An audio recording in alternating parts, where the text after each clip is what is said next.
Dimitris, once again, welcome back to Moscow. You know, we're always happy to see you here. We're always happy to welcome you here. And this time, we wanted to do a little surprise. And as you can see, we pulled some strings to steal the 2019 EuroLeague Cup. And, you know, it's quite heavy. So I just wanted to ask you, you know, back then, when you were lifting it up high, did you have to like go to the gym prior to that to prepare, you know, for the lifting? Or That's an insider. So I felt like a superhero, and at one moment I was holding it with one hand. I don't know how I managed to do that, but the whole team was superhero. That thing is written on the book that CSKA edited and printed recently. So yeah, it was memorable.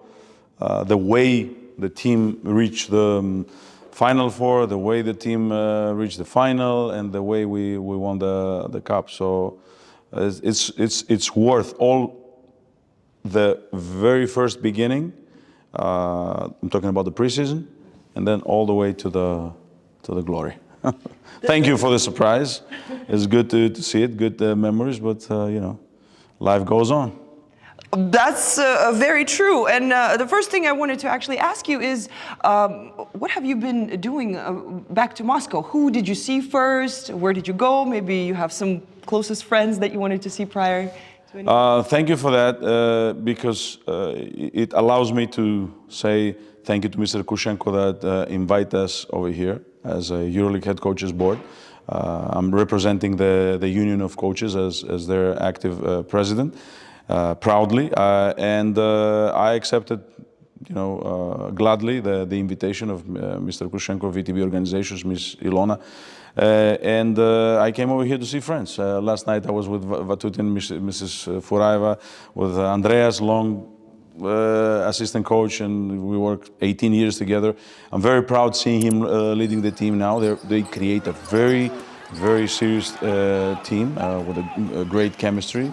It was a tough moment last year that he took over the team, and they managed to bring the VTB Cup back home, let's say.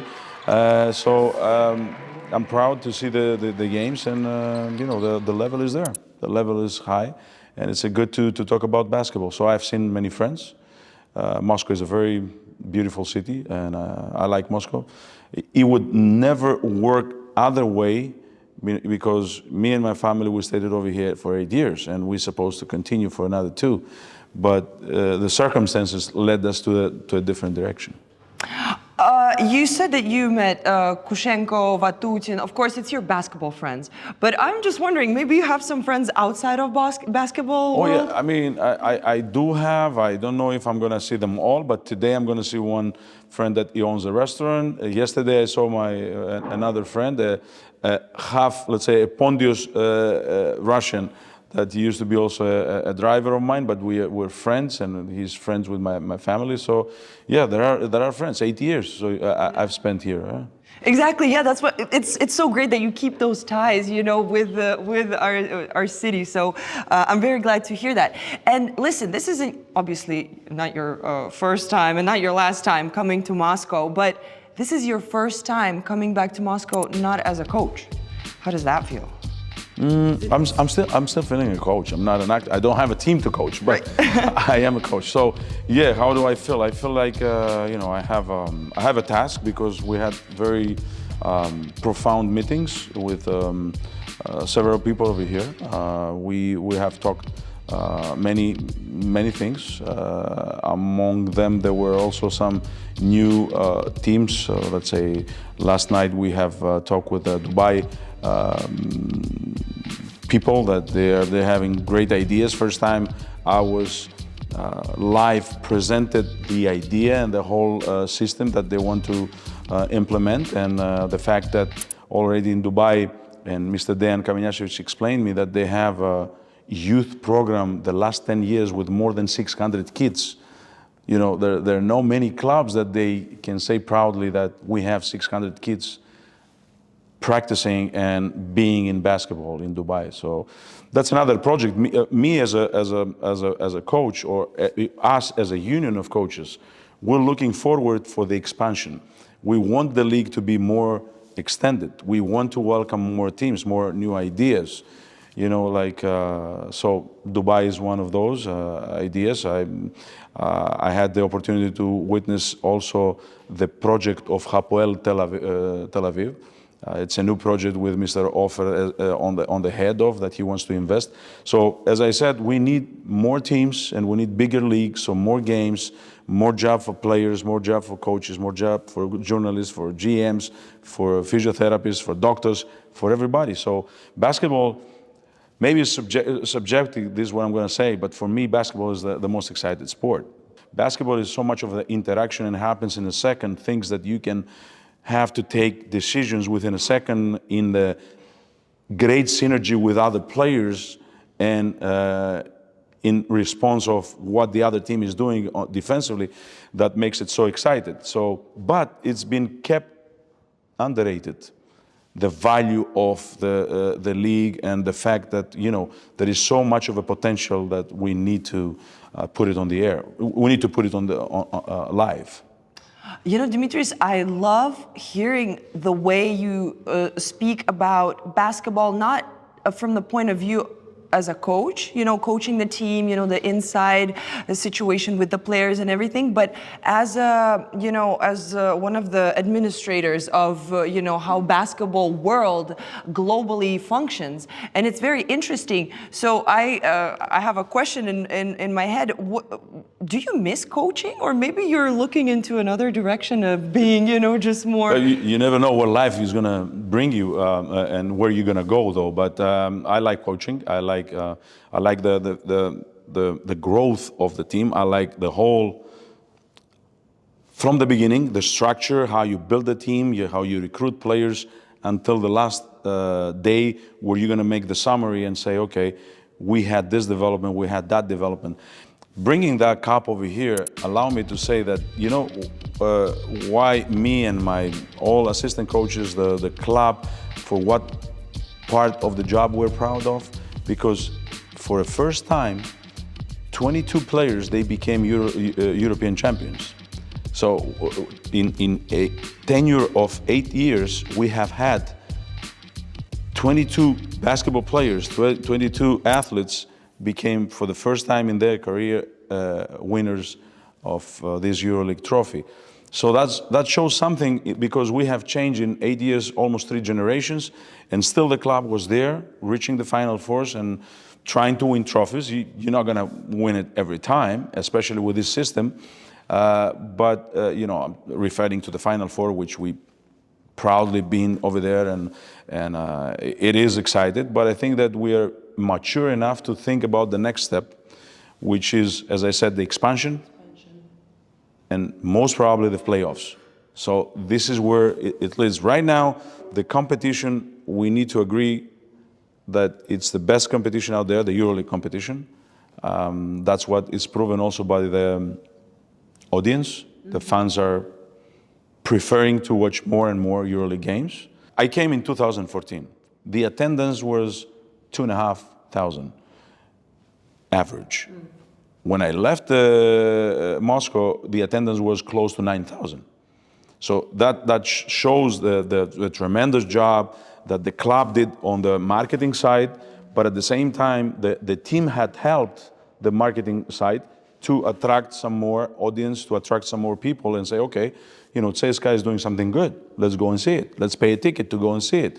Let's see it on TV. Let's buy some papers to see what is going on. So much more of an interest, but still we're, let's say, that low. We need to, you know, to bring it up, because we need to evolve within all this ecosystem that we are part of. You touched upon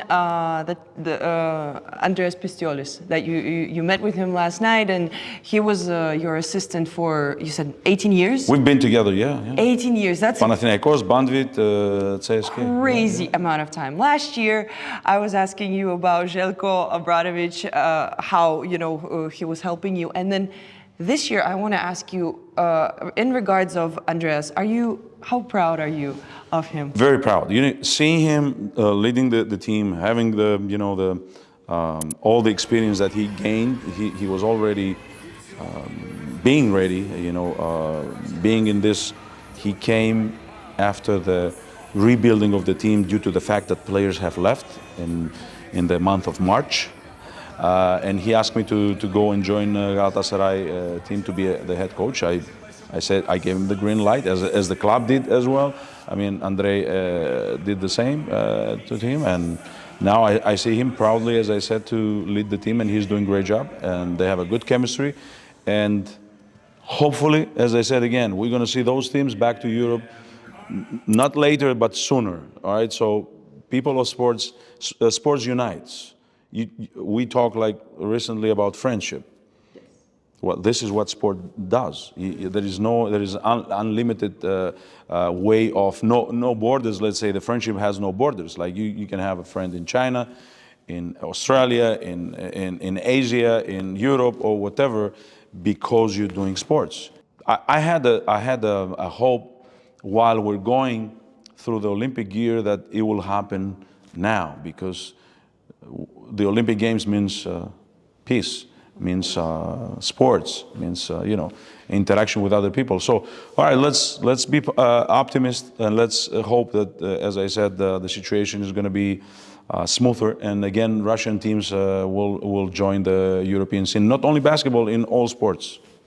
Andreas brought back the champions title to ЦСКА. When he came to ЦСКА as a head coach, did he make a phone call to you asking you for... Actually, I called him first to congratulate. That was a great move. And we talked, yes, we talked about that.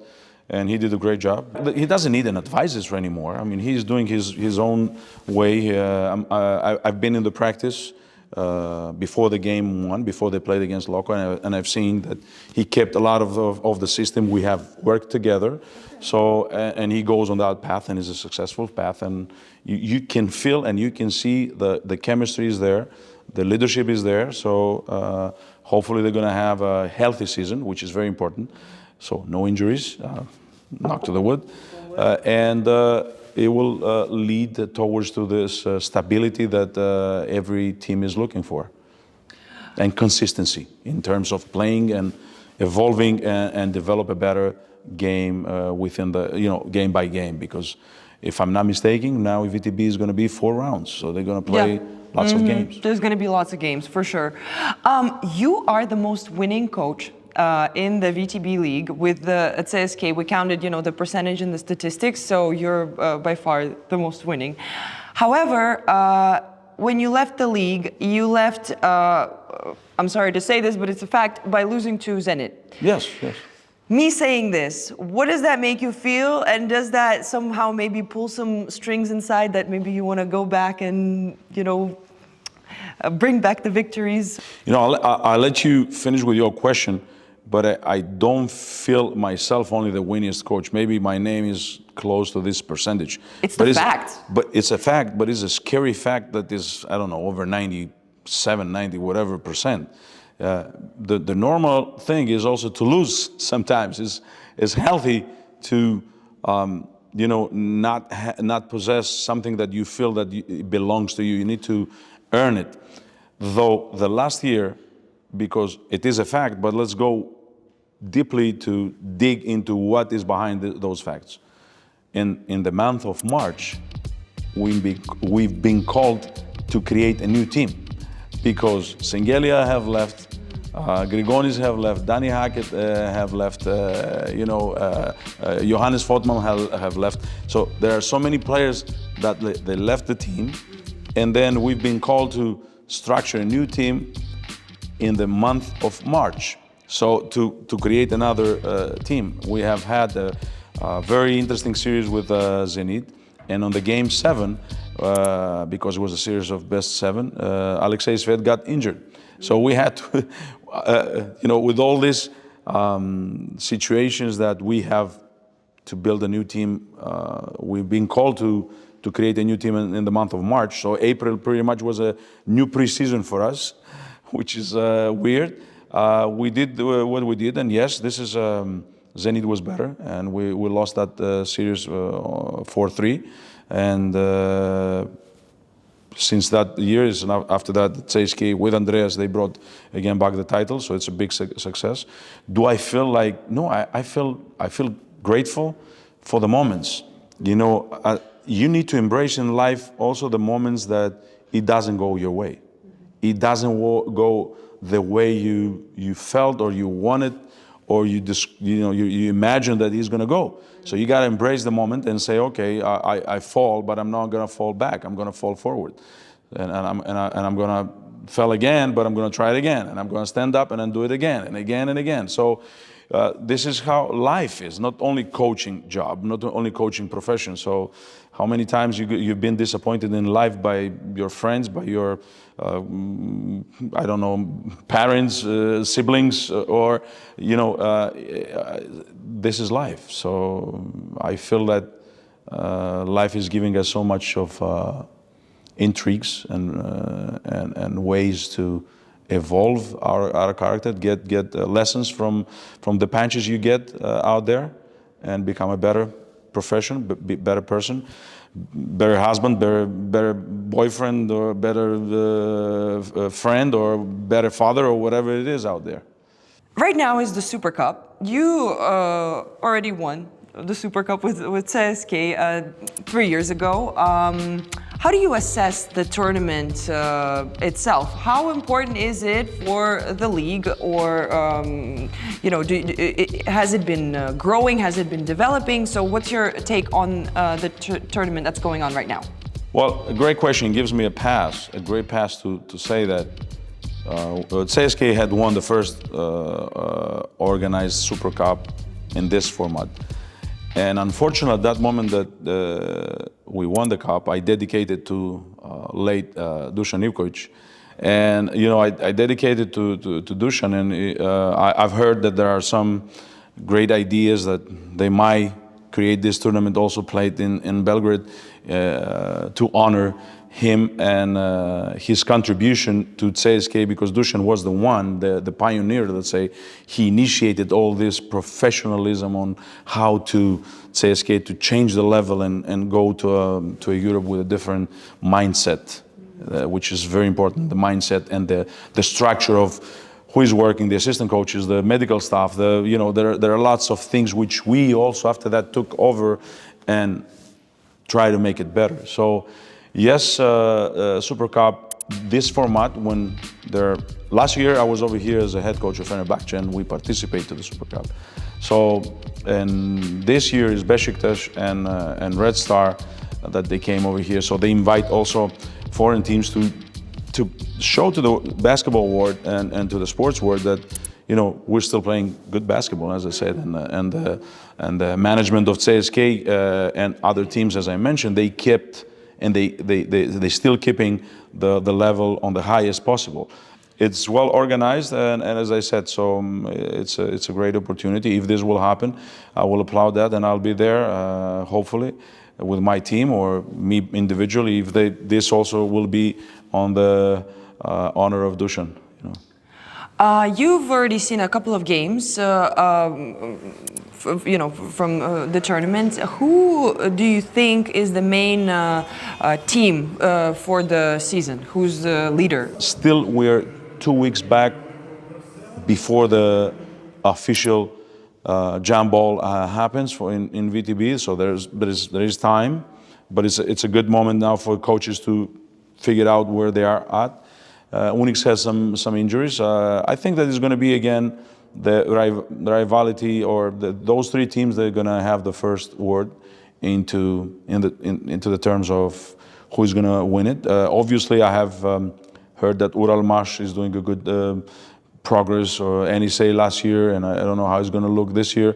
Loco. I was going to ask. Young players and a combination of young players and experienced players. And the new coach. And the new president, coach, president. I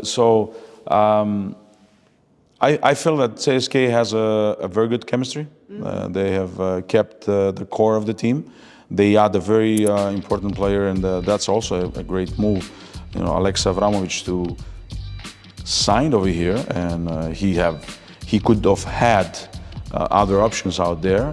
He chose Moscow. He chose CSKA. That also is advertisement towards, as I said, to this direction of, the keeping the level there. So they could have played at least on the neutral court in the beginning, to the European scenes. CSKA is still a shareholder in EuroLeague environment, so why not to play on the neutral court? So I believe, between CSKA, Unix and Zenit, you can put it in whatever order. It's too early. I just witnessed a couple of games. I need to get deeply into the details. I like how Unix played against Besiktas, how they move the ball, the defensive ways that they used to. Yesterday, Zenit had the ups and downs. I had a moment with Andreas and I had a moment with Xavi also to talk how their preseason went to. Zenit has some new players, so it's going to take them a little bit more longer. But I think that it's going to be between those three teams. Okay. I'm not going to favoritize somebody.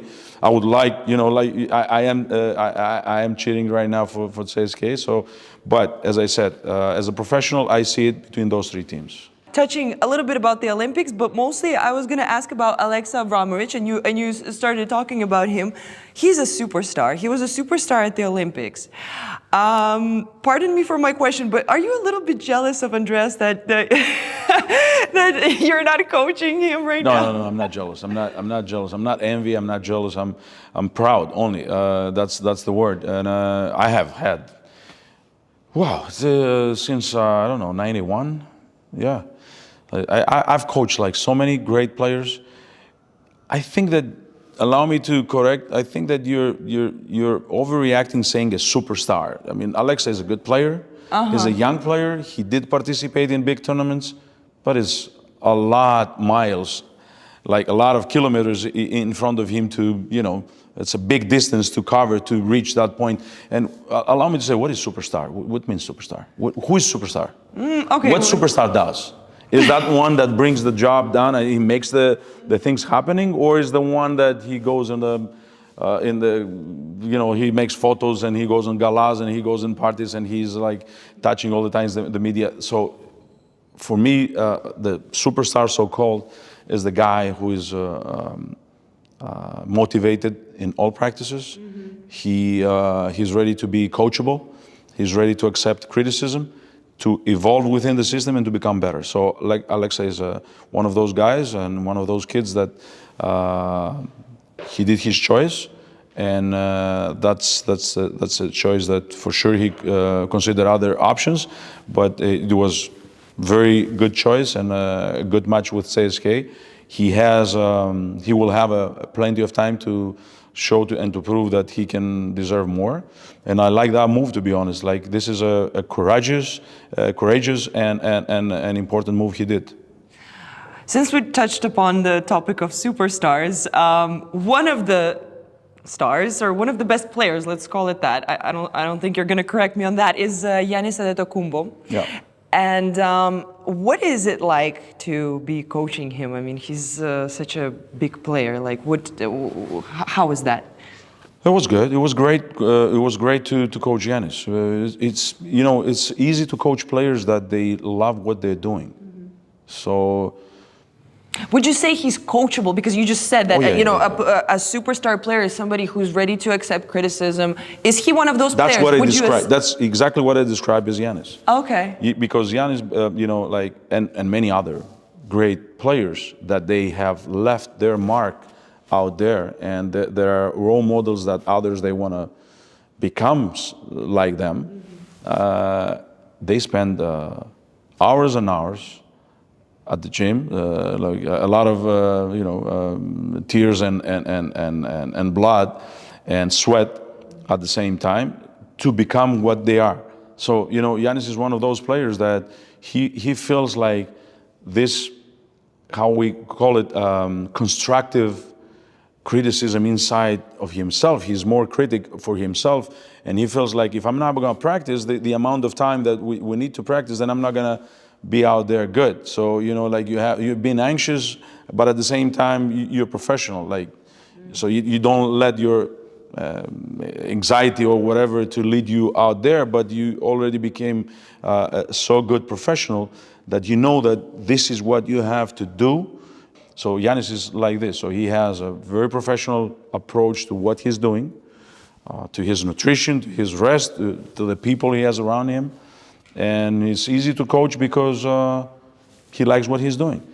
I believe that we witnessed, let's say in this Olympics, LeBron, all right? So he's 40 years old and still he puts such an effort and such a leadership on the court that United States, this team, that they won the gold medal, you know, yeah, Stephen Curry was great, Durant was great, and Embiid was great, and the team was great, but the real leader in the locker room and the guy who was guiding, besides Steve Kerr and his coaching staff, was LeBron. And I witnessed him in Miami back when I was with Detroit for a month in the preseason. That was a sabbatical we took, me and Jelko, in 2012. And you know, LeBron was just coming back from winning the NBA League, winning the Olympics, if I'm not mistaken, back then, 2012, or world champion, something. It was the MVP here, and on the friendly game against Detroit Pistons was full of energy and playing defense and leading the teammates. So I said, yes, what kind of a problem are you gonna have coaching such an elite player that what you witness right now, showing so much of a motivation. So those kind of athletes, this is why you may call it superstar, I call them an elite players, that they are leaving a mark into basketball and they respect the game that actually gave them so much. So they give back to the game. Not only the glory and the money, but the fact that they are a role model, as I said, for other youngsters, that they want to play basketball. And we are very, how to say, grateful to those athletes that they advertise the game in this way. That coaches are motivated to have such players because these guys, they can drag all the rest. They lead by example. You know, it's always so incredible to me, like players like LeBron, when, as you say, you're at the top of the basketball world. I mean, you have everything. You've won everything. You're the best of the best of the best. You've marked your name in the history of basketball for the rest of the, you know, history of basketball. Where do you find that motivation to go back to the gym, to practice, to play defense, to do all those things? Like, is that something that also distinguishes elite players from superstars? Could you put it that way? Like, keep it as a quote. Like, maybe you're gonna use it in your career. Elite players and, you know, players that they have left their mark and they're still out there. So, you know, I had this question. A very successful actor and he's creating his own now movies and theater. You know, like you go over there. He has his own production company. He asked me once in the radio, like, you know, you want this, you want that, you want where you find the motivation when? And I asked him, you had this successful movie, you had this successful series, you had this successful story, you had this successful this. Why are you still creating things? Yeah. Like, so it's the same to you. Like, why you continue doing that job? You know, because you just love it so much. You love it so much. You want to become better. So it's you wake up and you say, yes, you know, I'm going to job. You feel happy that you're going to this job that it gives you so much of a joy. And I'm saying it's not the consequences or whatever comes of the job. You're not seeking, like when I was doing that back then, I will mention again Dushan, back in '89 in Zagreb, you know, I was not making money. I was like ready to work like 24 hours. So, and I, you know, like learn, and now still at the age of 54, I want to, you know, I want to get so much of a knowledge now again and again and again. So that's the motivation. That's when you wake up, and as I said again, and this is very important, and you go somewhere where you like to be. You're not waking up and saying, oh, again. Yeah. So if you feel like that, I'm sorry, my suggestion is like try to find out where is your call. You know, it's not your call, this, what you say, oh. Many interviews of yours where you say that in order to reach success, you need to face some limitations. And to me, it's a little bit, you know, like controversial. How to grow from being limited from opportunities, or what do you mean? I said that there are a lot of setbacks that you have to face in your life. You have to face some falls in the personal life, in the professional life, or whatever. You're not gonna succeed all the time. This is how it goes. It's rainy day, then it's a sunny day. It's a bad day, then it's a good day. So that's the balance in life. So you're not gonna go always good, or bad. So you gotta find the strength, as I said, take your, together and go, get up and go. So, you gotta face that. You gotta face adversities. Then you're not getting strengthened, or at least this is my way, and I felt so good when I overcame the obstacles which I faced during my professional or personal life.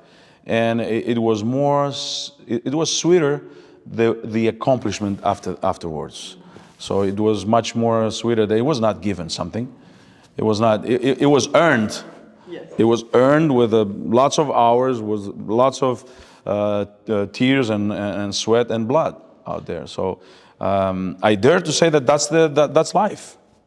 You know, it was not something which was given out there, and I'm seeking for those moments that.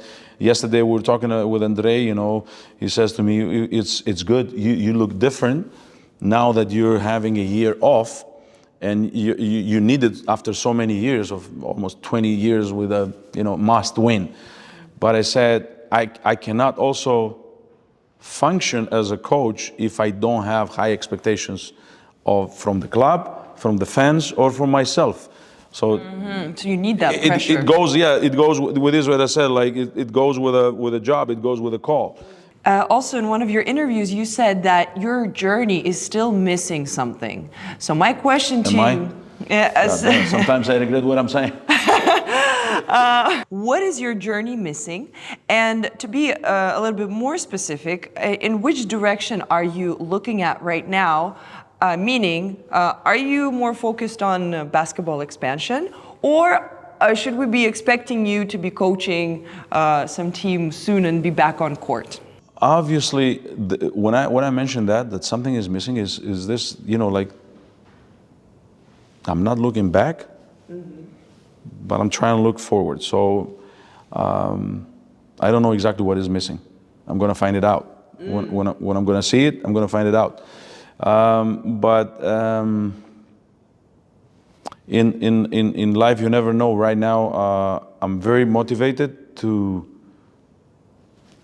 establish and continue the good collaboration we have with the Union of Players, the ELPA, with the Union of Referees, the WEBO, and together with EuroLeague and EuroLeague Head Coaches Board, we're trying to advise in between us, getting interaction of what are the points we can develop so the EuroLeague to become better, more attractive, to expand in a different system.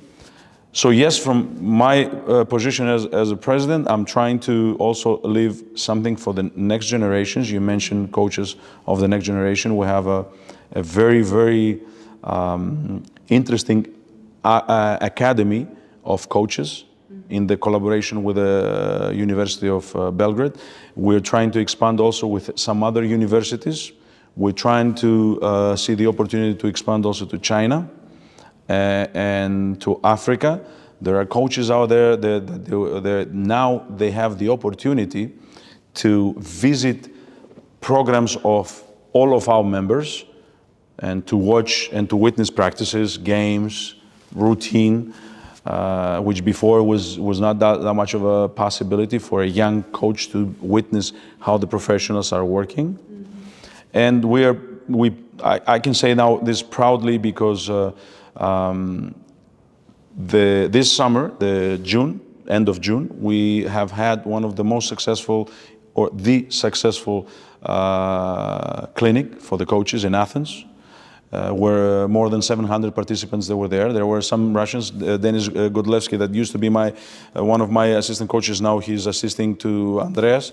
He was over there, and hopefully you can be invited also on the next one in Athens, because Nova also channel was with us. The Ministry of Sports, the Ministry of Tourism, the Ministry of Health, they were opening their doors for us in order to invite these 700 coaches from 54 different countries. They came coaches from 54 different countries to participate to this clinic. So now we put high standards, so we gotta go even better. So what is better? Like 700 to become 1,000, to become like, I don't know, from 64 different countries. I want to say that as a president and with Яннис as a vice president and Goran Sašić as the CEO, and we are looking with all the staff of the EuroLeague Head Coaches Board, we're looking where we can expand, how we can educate more coaches and more coaches, how we can bring and leave something. Let's say one of the things we want to do is the framework agreement that will allow us also to have some standards of minimum salary of the coach that is coaching EuroLeague, minimum salary that is coach that is coaching Eurocup, medium or whatever, and after that it's up to the owners to give upon to the worth or to the value of the coach out there the salaries. But we're trying to establish some kind of a collaboration, as I said, between the three unions and EuroLeague in order to make it this sport better. The second part of your question was about me coaching. Back on court. I do like to coach, as I said. This summer, my agent, they had some talks, and I had some talks with some teams. It didn't happen. I'm waiting for the program to come. We'll see when it's gonna come. When it comes, you're gonna find it out.